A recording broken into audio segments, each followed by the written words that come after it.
This is a presentation of Northeast Streaming Sports.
This is a presentation of Northeast Streaming Sports.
What's up, everybody? Hi, everybody. Hi. Thank you so much for joining me. Today is November 5th. This is Prim and Proper Sports. I'm your host, Sonja. Tonight is going to be, I'm live. Let me just go ahead and put that out there. No class tonight. So everybody that wants to comment, you can come on and say hi, and I will make sure I say hello to you. Thank you so much for Bistrilla, the production behind the beats, the intro, all the stuff you see behind the scenes. And shout out to the realest real creator, Pink Fan Fur. She's the one that does all the promos. And thank you for hosting me on your platform tonight. I got some streams to share here. I'm trying to get them all done. I didn't realize how quick that intro is until I'm having to do all the stuff behind and in front of the scenes. So hope everybody's enjoying their week. We are officially on the week 9 recap. And what can I say? My Panthers have bounced back. I'm going to start with that because y'all know I'm a Panthers fan. We have bounced back, okay, against all the naysayers, and we are undefeated when being underdogs. Now, I will say, I think there's a caveat to that because I'm pretty sure we were underdogs against the Buffalo Bills last couple of weeks back. Let's just put it like that. And we were routed, but that was without Bryce Young. Andy Dalton was at the helm quarterbacking in Bryce's sabbatical, his break there. But Bryce came back and was on fire. Shout out to the Panthers defense, to the entire team. Let's be clear.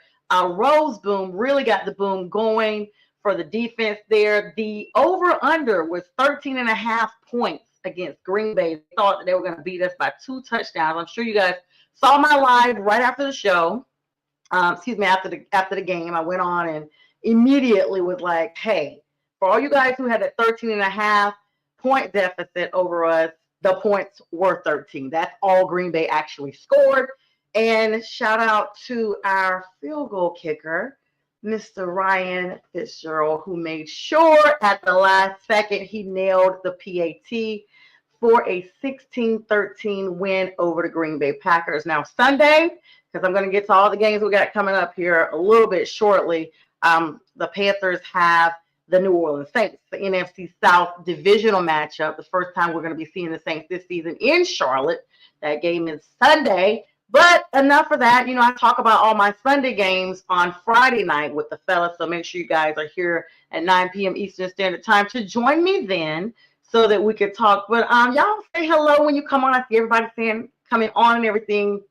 Drop if you were satisfied with your team's performance this past week. Got a lot of NFL news, but give me 1 second here, guys, so I can get some more shares here going. This thing, I don't know if there's an issue with Facebook. So I really apologize for those who are not able to go directly to the page. I am in the process of trying to figure out what's going on with that now and making sure that all these lives get shared to the proper channel. So with that being said, I'm going to go ahead and share this now to the Carolina Panthers page, as well as all of the other pages and affiliates that have been so gracious to host us. I want to give a shout out to Keep Pounding and Keep Pounding Worldwide groups that let us come on all the time, Carolina Panthers fan pages and the 24 Sports group. So, all right, guys, let's get started with this NFL news here. Lots of trades that went on today. Several major stories emerged in the wake of the trade deadline that's been coming up. Several key player injury updates also will be talked about tonight. And but we got to get to those stories as we go. Right now, let's just look at the fact of what we have going on in the world of trades. Big news: Rashid Shaheed, the New Orleans Saints, is no longer a Saint. Now, right before we are playing them, you guys know the Saints have had a little bit of quarterback woes, though. You know, they have some rookies there.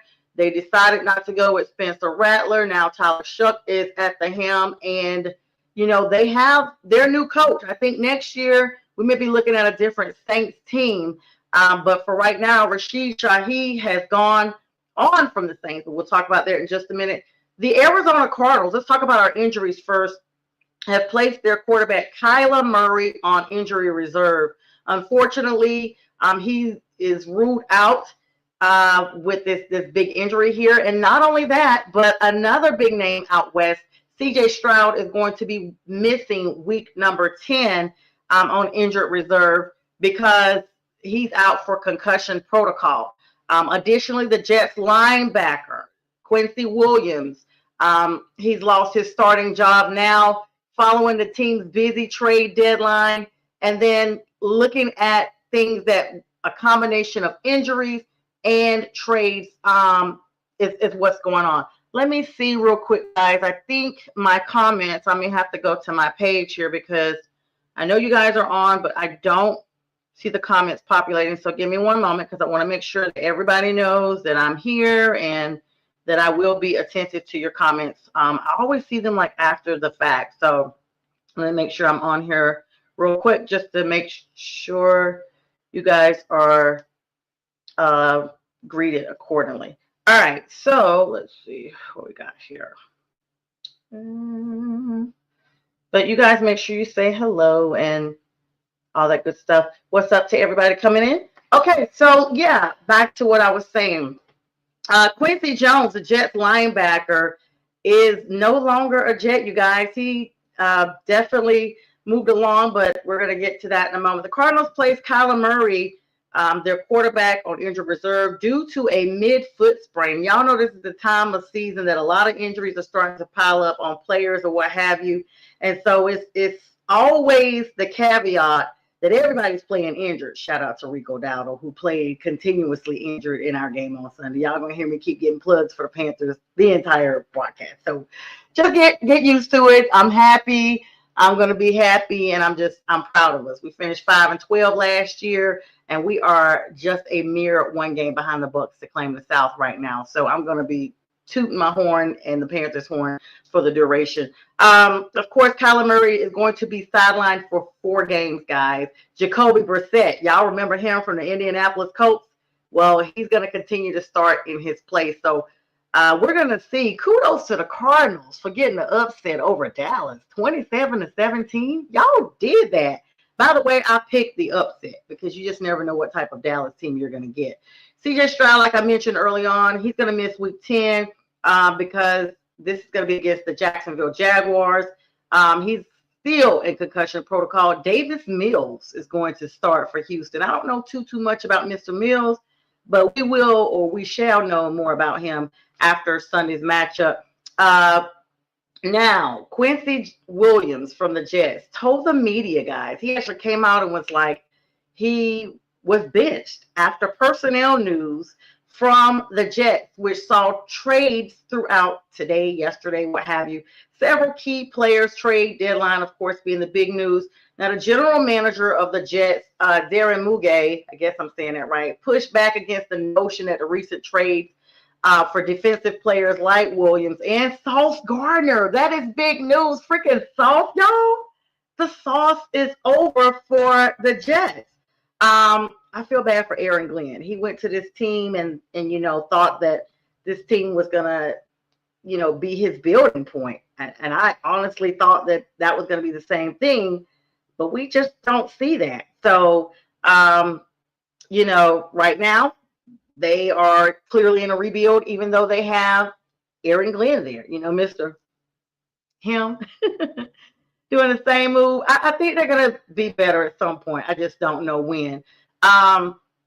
They're saying basically, though, and fans are looking at it as a teardown and a rebuilding strategy. The Cowboys, I mentioned them falling to the Arizona Cardinals. The team is celebrating their acquisition of defensive tackle Quinnen Williams from the Jets and linebacker Logan Wilson, believing that this is going to help their struggling defense. The defense has not been that best for Dallas this year. So those guys are ready to get to work, I'm sure. General manager of the Buffalo Bills, Brandon Beane, actually stated that the Bills were in active trade discussions but could not get a deal done. I'm noting it takes two to tango, he was quoted as saying, but he did express continued interest and confidence in their team, saying that he believes that they can win a championship with the roster they have. I'm going to keep my comment to myself on that because we saw what they looked like against the Panthers, and they did look like championship caliber, but who knows?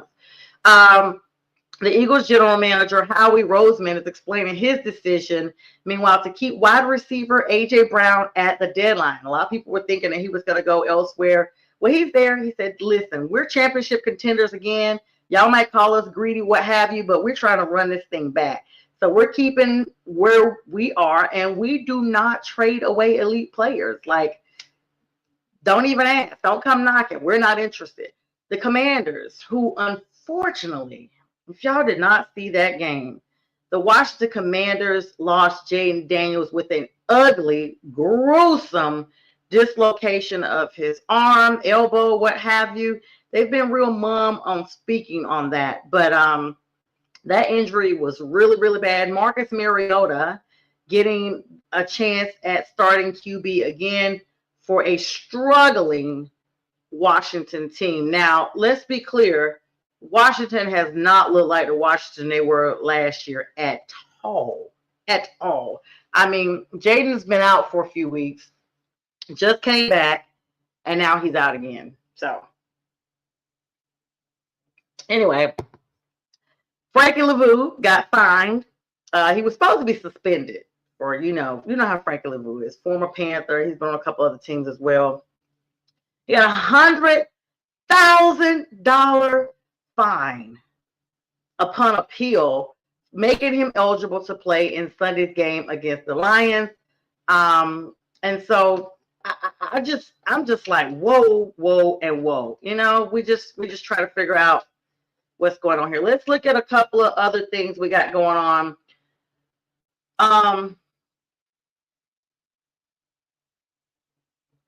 All right, so these are our recaps. Of course, we had our Thursday night game that was, it started off, week number 9, started off October 30th, Halloween Eve.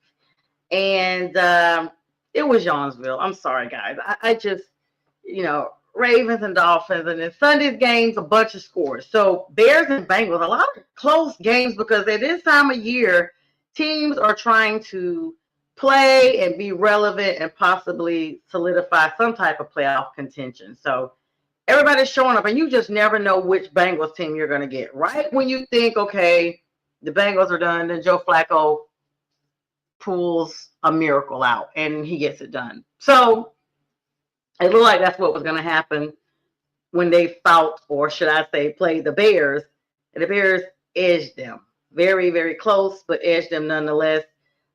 Vikings and Lions was another surprise game. I know so many people, myself included, that never thought with J.J. McCarthy at the helm that they were going to look like the Vikings we thought they were going to look like. But watch out, NFC North. The Vikings look like they're going to be straight contenders. They knocked off the Detroit Lions, guys. And with us, the Panthers knocking out the Packers, and then the Lions getting knocked down by the Vikings. The NFC North is a battle for anybody, especially with the Bears looking as good as they do right now. All right, so then we got the Broncos and Texans. Just when you think the Broncos are that team, defensive, blah, blah, blah, we saw them against New York earlier, and they looked horrible, and they barely pulled it out. And they barely pulled it out again against the Texans. 18-15 was the final score. Falcons and Patriots. Patriots led the majority of the game, and at the very end, it looked like a small rally by Atlanta, but it was too little too late. And those one-point games are absolute heartbreakers. But if you're the winning team, you are thrilled. Let's be clear, though. Anytime you see a one-point game, some team did not play their true 4 quarters. That's all a one-point game means. There were either so many mistakes the entire duration of the game, or somebody didn't play all 4 quarters. And that's what a one-point decision comes down to. But a win's a win. Patriots move on.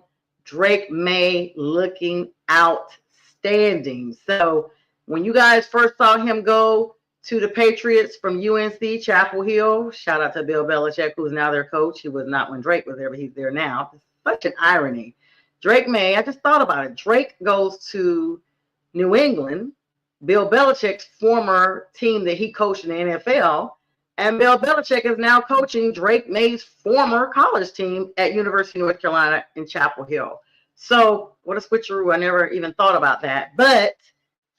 And it's a mess now, too. Drake May is looking like the Patriots may be sure contenders for the AFC. So watch out for them, guys. It's been a long time coming. They have not been relevant. Sorry, Keith, my friend Keith Engel. That's one of the colleagues here on the network. They haven't been, really that relevant. They're okay, but not as much as they are now. Kind of a lot of chatter about the Patriots. So they're getting that done against the Falcons. I will say that was my one and done root for them for the season because they were against the Falcons. 49ers versus the Giants.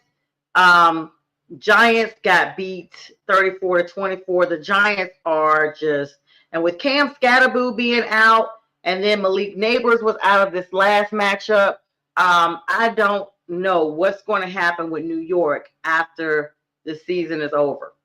They went with Scatterboo and Dart and everybody to try to have a win now mentality. Y'all, I think their problem are not going to even wait much longer to start cleaning house. But is it really their fault? Like, is it really, if your main players are injured, why is that your fault? Is it because that's a recruitment issue? If you don't have someone to step up to come in to try to help out and solidify those plays in the absence of your big names, then that's not necessarily a coaching issue. That's your recruitment center. Who's doing the recruiting?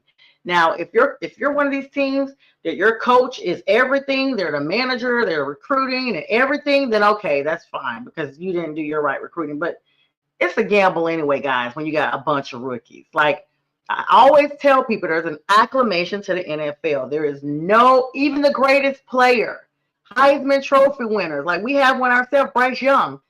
everybody doesn't come into the league ready to ball out. It's, the league is everybody's great.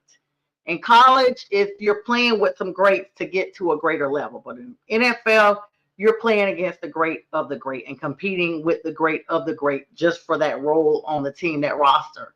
So I don't really agree with that notion. Chargers barely beat the Titans. The Titans almost got their first win. I found myself, even though I had picked the Chargers in my pick'ems for the week, I found myself really rooting for the Titans. I really, wanted them to be able to get this thing started. Jackson Dart, rookie quarterback, he's there, but so much talent that I feel like is masked at this point because it's Tennessee. They have Calvin Ridley that's been out. So it's not a lot for them right now. I'm sorry to my Titans fans. I do know a few, but I just don't know what Tennessee needs. I think their biggest mistake was firing Mike Vrabel. I felt like when they got him, he was in the process of at least getting them a little better. And I feel as if some franchises, as soon as they see that there's some type of production and productivity from the team and growth and hey, we may not be winning like titles, but we're competitive again, they move on. Either there's a difference with, them not wanting to pay them, or another team, grabs them up like, hey, we need them. And it's just a cycle that never ends. You're either replacing your quarterback or you're replacing your coach. Quarterback, coach, quarterback, coach. And when you're like that, you're never going to be we're going to win this season, because every season you got a new major person that is replacing the prior one. So 27-20 though, good fight, Tennessee. Way to tighten up at least a little bit. The next game nobody saw coming. Aaron Rodgers had just faced Green Bay, and I'm going to plug in again who the Panthers ended up beating. And he could not become the fifth person that would beat all 32 teams in the league. He wanted to join Brett Favre, Tom Brady, a couple of other players. I don't remember at the moment. But nonetheless, he wanted to beat Green Bay so he could join that ranking, right? And Jordan Love made sure he showed the love and did not let him win. Well, they played the Indianapolis Colts last Sunday. And I, for one, was like, okay, the Colts have been on something. Like, Jonathan Taylor has been balling out. There is no way you don't stop Mr. Taylor, okay? Well, the Steelers said we will, and they did. So they get the win, another 1 point one score, I should say, deciding game, 27-20 in the end. Steelers get the win against the Indianapolis Colts, who have become so relevant in AFC Championship talk these days. Saints and Rams. Now, I honestly thought for a little bit that the Saints were hanging in there until they were not. This is not even a discussion worth having. Saints, of course, lose to the Rams 34-10. 34-10.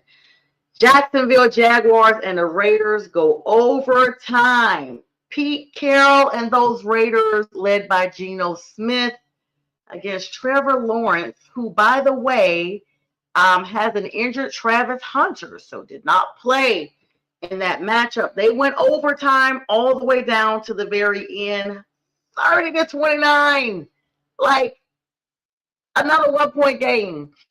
And so Jaguars get it done, and Raiders drop again.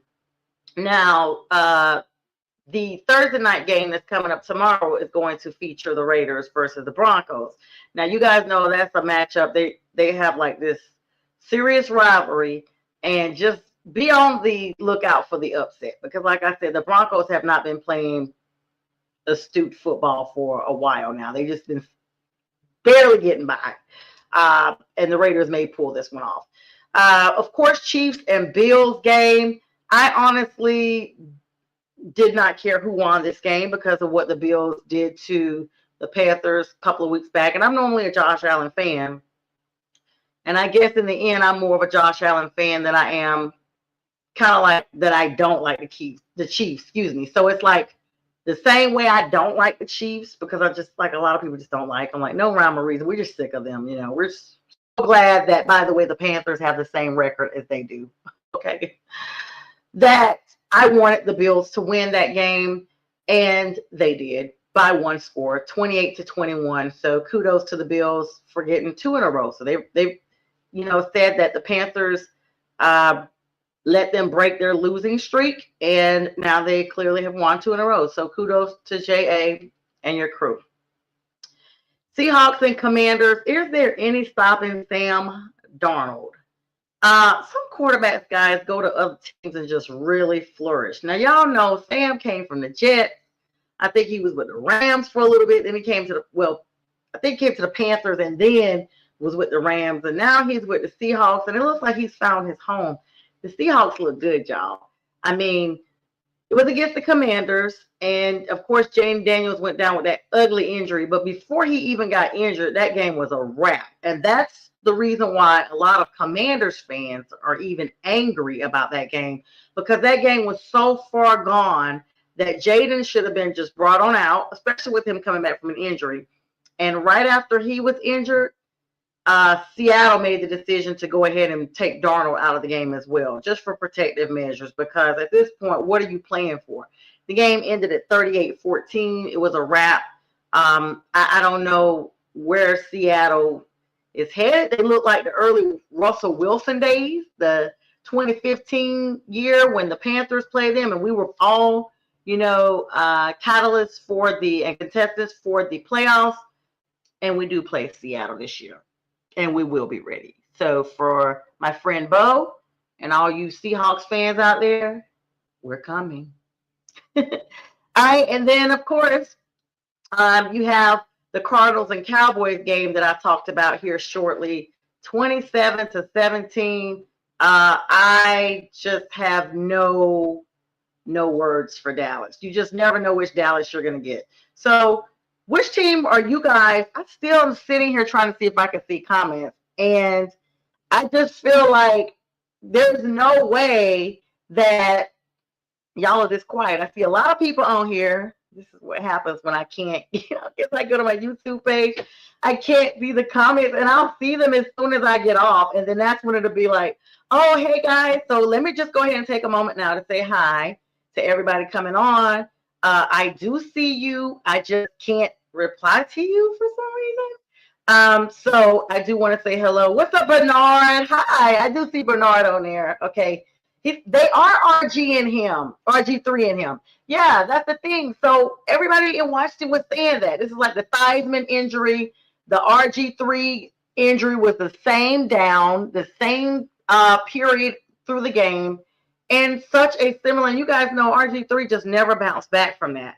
And so when you look at things like that, you have to look at what is going on in Washington. His mother was livid. But anyway, all right. So let's go ahead and talk about the college rankings now. College football, y'all. This is the time of year that everybody is where they should be, or are they? They have literally like a couple of weeks left to try to move things around. Ohio State continues to be at the top of the spot after a win over Penn State. So this is like they're remaining this week. The rankings come out. And this is the top 25 AP rankings after the opponent's week. Now, they had week 10 for the college football player rankings. And then week 11, of course, now is out. Now with Ohio State being undefeated at the top, followed by Indiana, who is also undefeated. And then Texas A&M, guys, they are still undefeated. Like, you cannot lose any games to be in the top up here. Alabama is 7-1. They lost one game, but they're still there. Georgia is moving up a little bit in the rankings here. And then if you just look around, these teams are the ones that you want to make sure that you don't have to see them. Or if you see them, you better make sure that you are ready to play against these teams, because it could get really crazy really quick. Of course, a lot of games coming up this weekend. I will be live on Friday at 9 p.m. where I talk with the guys about all the college games that are coming up on the weekend, which is Saturday. And then some of them do actually kick off Friday. We do want to talk about Ohio State winning against Penn State. That was a big game. Indiana had a strong record and a big win for them. And then Texas A&M and Alabama, they're bye weeks, but they have solid records going into the rankings. And Georgia, their big win against Florida. Y'all know it's a Georgia-Florida game. They have this thing every year. This is part of who they are. The AP poll largely mirrors the CFP rankings, and so Ohio State is also number one on that ranking. So kudos to all the Buckeyes fans out there. There's a lot of implications of the initial rankings because sometimes with these other teams that come around and they have, a better record or they end up having to play them in the end, then that's when you get a chance to kind of figure out what's going on. Yeah, Bernard, Texas being 12 is overrated. Yeah. I guess, and Ohio and Indiana do have some cupcake schedules. I mean, a lot of people are saying that, and that's why they're like that. But what about Oregon? The Ducks, they're usually quacking, and they're not too far off. I mean, 6 of the top 12 playoff brackets are SEC, but you guys know this comes from that big merger that happened a couple of, was it 2 seasons now, where they had the Big Ten come in with the Red River rivalry and all those folks. And I think at some time they're probably just going to make this two divisions. I think we're going to have an SEC and then whoever else they decide to just make it, because it's just a lot of money involved, a lot of politics involved. Politics meaning like, a lot of these schools have a lot of money behind them based on, let's be clear, people that are very important people in their communities. And so they make sure that the big money goes behind the big programs to keep them where they need to be. So that's going to be important. Let me make sure before I hop off of here that I don't have anything I have missed as far as news, because I had my I just want to make sure I give you guys everything. Shout out before I hop off, though, to the LA Dodgers, y'all. Freddie Freeman, the former Falcon, no ma'am.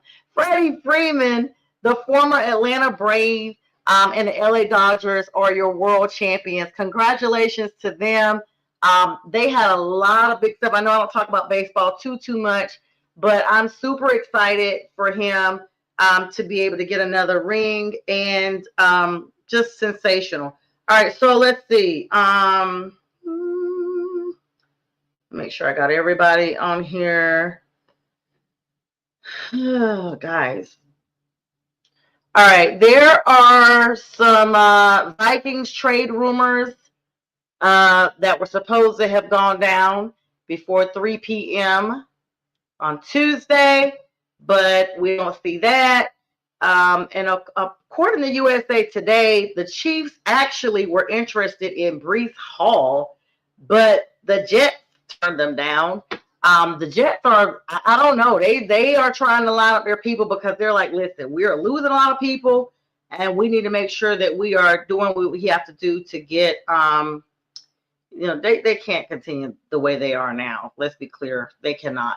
So, all right, guys. So I think that is all I have. Just want to make sure, because every time I come on here, as soon as I log off, there'll be something else up when I get ready to come back on for the next day. Let's see. How about this? I will give you guys a small preview so you can get a chance to think about who your picks are for the Week 10 matchup. Now, we'll talk about this a little bit more on Friday with my Friday night show. Bernard says the Big 10 is the big lose. Buccaneers are favored over the Patriots. Oh, wow. Guess what? Patriots may get my vote one more time to win. I need them to beat the Bucs so that the Panthers can go ahead and move into the number 1 spot for the NFC South. Buccaneers are actually favored over the Patriots in that matchup, and y'all are not going to believe this. This is according to ESPN. The Packers are favored over the Eagles. Now, that's why you say any given Sunday, because any given Sunday is literally your gauge. Like, it can happen any given Sunday. Kudos to the Panthers, who were underdogs 9 times, and they are undefeated every time they're underdogs. And people say we're not underdogs for Sunday, and I don't want them to say that because it's the Saints and it's a divisional matchup, and we just don't need those type of issues. So kudos to them. But these games that are coming on this week, Indianapolis Colts and Atlanta Falcons are going to be playing in Berlin at 9:30 a.m. on Sunday. Let's go Colts. Do what you have to do. I didn't even realize that the Falcons got the nerve to gas up a jet or whatever they're getting on the fly somewhere. The way their team is looking, 3-5, garbage. But anyway, of course, we've already talked about the Raiders and Broncos are going to kick off week number 10 tomorrow. Y'all, we are only 8 more weeks and the season's a wrap. Of course, the Indianapolis Colts are probably already over there. And then the afternoon matchups, I told you guys the Pats are versus the Bucks. The LA Rams are going to be playing against the 49ers. Those are a lot of divisional implications this week. I guess that's what they did, except for the Falcons and Colts game. By the way, the Panthers play the Falcons the following Sunday in Atlanta, November 16th. And the Detroit Lions are playing the Commanders. So this is my thing. Last year, Detroit got obliterated in the NFC Championship game by the Washington Commanders. I seriously doubt that's going to happen this Sunday. Number one, Jaden's not there. And number two, even with Jaden there, he's not 100% healthy. And Terry McLaurin is not there either. So you see Deebo Samuel and you see a couple other stars, but you can only do with so much if you're a Commander. So I just don't see the Lions, especially dropping 2 in a row, and I definitely don't see them losing to the Commanders. So look for a retribution game against them. The Chargers will be hosting, the LA Chargers will be hosting the Steelers. Can the Steelers go for a second one in a row or not, since this game is on the west side? And they're going to be wrapping up Sunday night action. Everybody's following Aaron Rodgers. Like, they're giving him another Sunday night slot. Let's see. Bernard saying, if my Falcons lose to the Panthers, Raheem is getting fired. You know, Bernard, I mean, the Panthers are coach killers. We got Dan Quinn fired for you guys. Yeah, I remember watching that game. It was 2021. Yeah, because I was at a cabin with one of my friends. She doesn't really get into football. We were watching the game, and all the announcers were talking about Arthur Blank being on the field waiting for the game to wrap up. And it's like everybody knew that Dan was going to get marched up out of there. So I don't know why y'all firing Raheem is what I'm getting at. Like, y'all can fire everybody. Y'all fire somebody every couple of years. We're not the problem. It's something going on with you guys. I don't know. Y'all may as well send Bijan to Carolina. I love him. He's awesome. Send Bijan to a talented team, not where you guys are. And Bernard also says he could see the Packers beating the Eagles, Colts over the Falcons. Oh, yeah, he's calling it. By the way, Bernard King has his own show, guys. He's commenting. I want to go ahead and give him a small plug.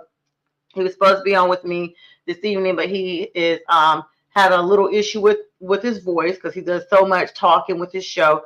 But hopefully he can join us either next week or the following week. I really need him to come on the Wednesday after November 16th because that's after we give them that beat down, because he'll really have something to talk about then. And he said the ownership sucks. But anyway, this week is going to look at the Eagles facing Green Bay in a wild card rematch on Monday night. That's wild. 8:15. Now that game is going to be highly watched and anticipated live from the Lambeau Field in Green Bay, Wisconsin. And it's a bye week for these teams right here, but they probably would take an L even in the bye week. The Cincinnati Bengals, shout out to Joe Flacco. The Dallas Cowboys, Dakota Ray and Prescott. The Tennessee Titans, I always mix up him, or I don't know if it's Cam Ward or Jackson Dart. I think Dart is in Tennessee. Mr. Dart and the Kansas City Chiefs. Patty Mayonnaise Mahomes, Mr. Patricia Mahomes, Pat Mahomes. They're all on a bye week. So that's what's going on in the games now. I will tell you guys the odds just because Bernard talked about winners and losers, so I'm going to give you guys that. Bernard says he'll be there. The Raiders and Broncos game, guys, that is a negative 9.5 points. They are thinking the Raiders are going to get beat by at least basically 10 points in that game. The Falcons game versus the Colts is 6.5 points. So they're expecting the Falcons to get beat by a touchdown and a half, 2 touchdowns, a touchdown and a field goal. Cam Ward is in Tennessee. Yeah. Okay, I got you. Ward is in Tennessee. Dart is in New York. I don't know why I got those guys mixed up. Thank you for that, Bernard. Yeah, so New York Giants versus the Bears. Believe it or not, guys, they only got a 3.5 point spread on that one because New York, sometimes you get a different New York. So 3.5 point spread. Buffalo Bills versus Miami. They got 9.5 points for the Bills to win against Miami. And the Patriots versus the Bucks. Now that's a close one. Only 2.5. They think it's going to come down to a field goal, and they think that the Buccaneers are going to get it done. Jacksonville is even less than that with the Texans.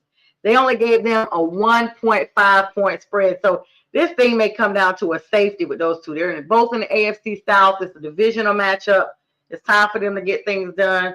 I don't know if, Bernard, since you've been commenting and stuff, is Travis Hunter expected to come back? I don't know. The injury he had, it sounds like he may be out a couple of weeks, maybe more. But if you know for sure, put that in there, or if he's a game time decision. But that is less than a field goal score for them, with the Texans supposedly winning it. Cleveland Browns are supposed to win over the Jets. Only 2.5 points over there. The Browns organization is a whole different thing. Now, this is where y'all may have gotten smart. Thank you so much, Vegas, for not doing dumb stuff and saying that the Panthers have a 5.5 point spread over the New Orleans Saints. You guys may be straight on that because it may come down to 2 field goals or it may come down to just 1 touchdown. But nonetheless, 5.5 is probably accurate because the Saints are not that bad that they're not going to play. Let's get it clear. And it's a divisional matchup. So shout out to my boy J Train.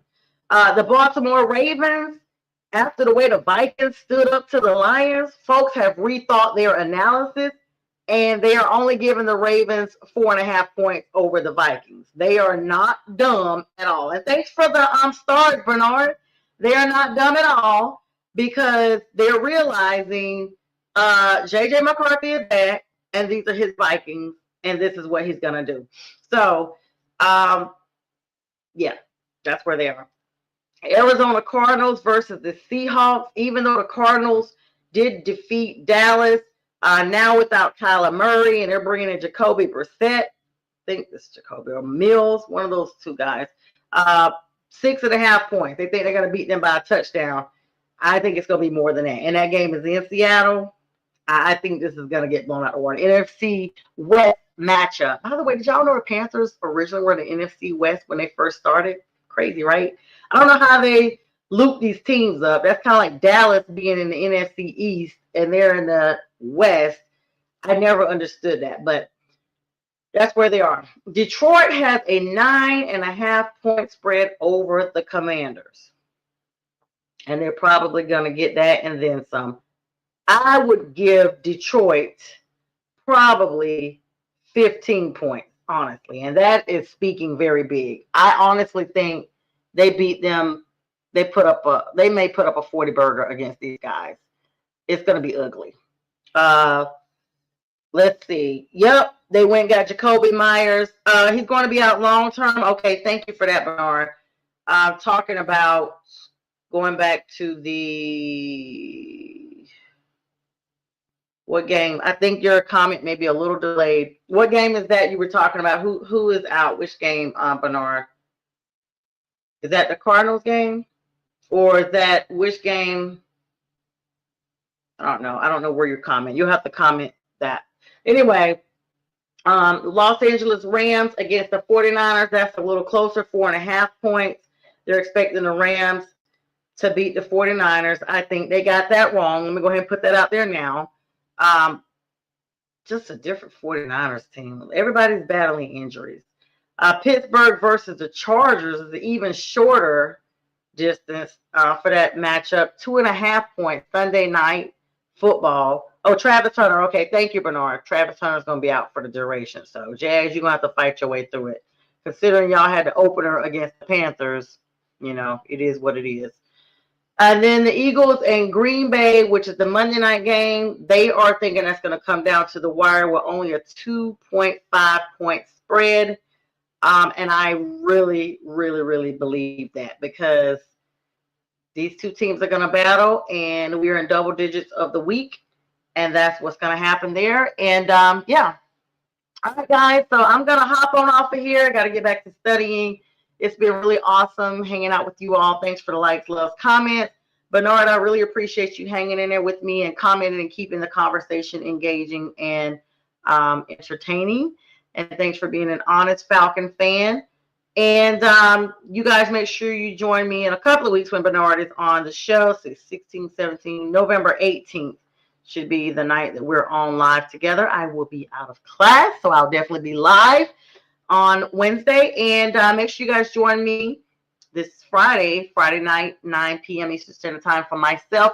Friday with the Fellas, I'm joined by Strilla, the Detroit Lions fan and my production partner here, as well as James J. Train Martin, who is a New Orleans Saints extraordinaire fan. So you're not going to want to miss that. Oh, here go all my comments. Oh, my God, guys, I feel horrible. You're not going to want to miss that show. Hang on, guys. So I just want to tell you guys. What's up, Steve-O? I'm so sorry. I'm just seeing this. So for some reason, and then I see all of Bernard's comments. So for some reason, the comments were not there, but they are there now. And the silliness just continues with the tech stuff. But anyway, I hope everybody has a great rest of your day. By the way, a little preview here. Monday in Atlanta, at least, it's going to be frigid. I'm talking about low in the 20s and the high in the 40s. So get ready. Ready or not, we're getting a nice early preview of what winter will look like for the Southeast. I hope you guys have an amazing night and day. And remember, be a blessing to someone else because you just never know that your kindness may be the only act of kindness that some people see. All right, y'all take care. See you soon.